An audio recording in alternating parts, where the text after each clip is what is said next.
Bonjour à tous. Aujourd'hui, nous allons lire Minilou, la sortie de classe.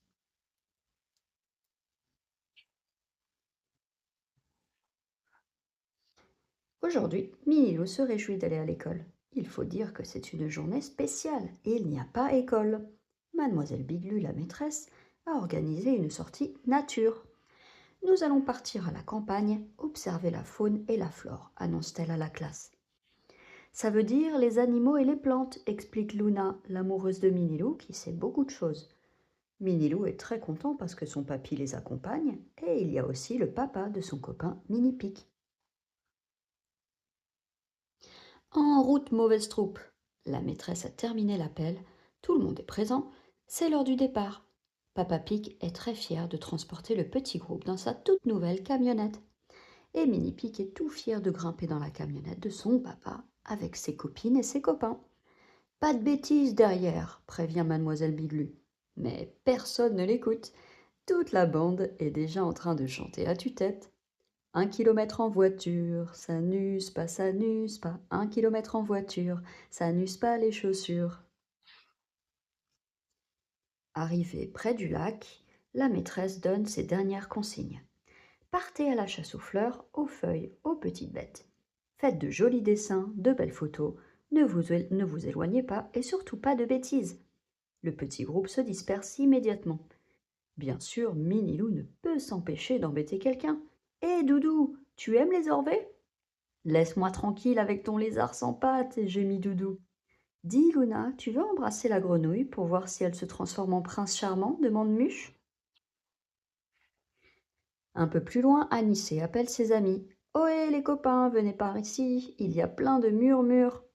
Surtout ne mange pas tout, goinfre, on arrive, hurle en chœur Minilou, Luna, Doudou, Mini-Pic et Muche. Oh là, ils n'auraient pas dû crier aussi fort, car ils ont réveillé Diego, l'énorme taureau qui se reposait tranquillement dans son enclos, et qui n'aime pas du tout être dérangé pendant la sieste. Laisse ma culotte tranquille, vilain, supplie Minilou. Anissé, lui, est tellement occupé à se goinfrer de murs qu'il ne s'est aperçu de rien. Alors que Minilou et ses amis essayent d'échapper au taureau furieux, il remarque un sirop jaune qui coule de l'arbre. On dirait du miel, salive le petit gourmand. J'ai bien envie d'y goûter. Mais qui dit miel dit abeille. Et les abeilles ne sont pas du tout d'accord de partager leur bon miel avec Anissé. Elles bourdonnent furieusement et foncent sur lui. Aïe aïe aïe, gémit le petit cochon en s'enfuyant. Mon pauvre Anissé, tu ressembles à une framboise géante, murmure Doudou.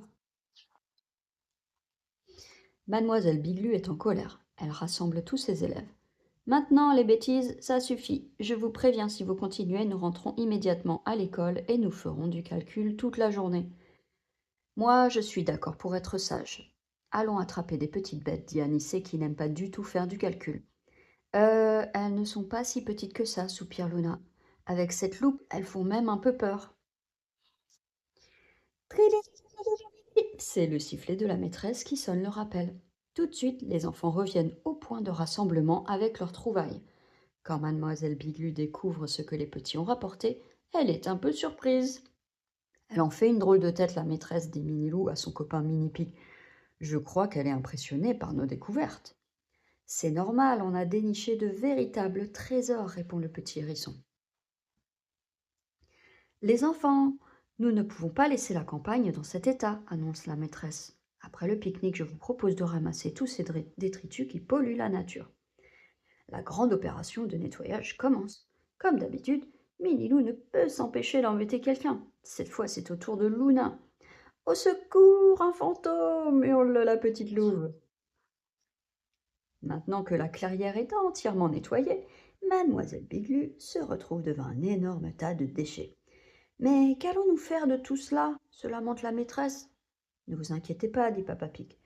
Je vous propose de tout charger à l'arrière de ma camionnette.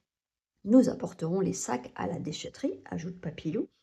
Et pour le reste, faites-moi confiance, j'ai ma petite idée. Une fois le bric-à-brac chargé à l'arrière de la camionnette de Papa Pig, la troupe prend le chemin du retour en chantant à tue-tête. 1 kilomètre à pied, ça use, 1 kilomètre à pied, ça use les souliers. Après avoir laissé les sacs poubelles à la déchetterie, il décharge le reste dans la cour de l'école. Bang, bong, bing, pif, paf, zing, rrr. Quelle effervescence! Papilou a pris le commandement et distribué les consignes. Tout le monde est très occupé. Elliot Clou, Papa Pixoud, Papilou Perse, Doudou Pain, Anis École, Gus, qui s'était caché pour faire une blague à Luna, est bien attrapé. Hi, hi, regarde sa tête, on dirait un schtroumpf, rigole Muche. Hé Doudou, regarde ce que tu fais, gronde Maxou le renard. Après avoir admiré l'exposition nature, tout le monde est maintenant réuni autour de l'énorme sculpture.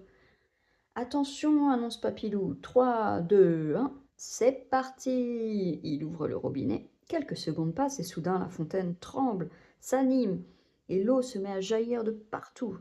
Oh, comme c'est beau! S'exclament les élèves. Bravo Papilou pour cette idée géniale. Minilou est très fier de son papy, mais il ne se doute pas que Luna a encore une grosse surprise pour lui. Elle sort de sa poche une grosse araignée en plastique et la pose sur l'épaule de Petit Loup. Effrayé, Minilou détale sans regarder où il va et atterrit dans la fontaine. Hi hi, rigole Luna. Tu ne vas pas me dire qu'un gros loup comme toi a peur d'une petite araignée de rien du tout. J'ai même pas eu peur, répond Minilou. J'ai trébuché et j'ai glissé. C'est tout. Et d'abord, c'est pas drôle. Et laissez-moi, je suis fatiguée. Au moins ce soir, tu n'auras pas besoin de prendre une douche, dit Doudou. Tout le monde rigole, même Minilou. Et voilà, c'est terminé.